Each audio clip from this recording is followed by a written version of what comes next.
شروع اللہ کا نام لے کر جو بڑا مہربان نہایت رحم والا ہے۔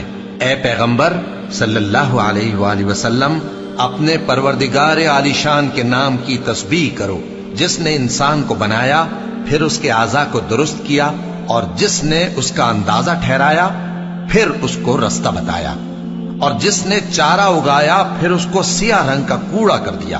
اے نبی صلی اللہ علیہ وآلہ وسلم، ہم تمہیں پڑھا دیں گے، پھر تم فراموش نہ کرو گے، مگر جو اللہ چاہے۔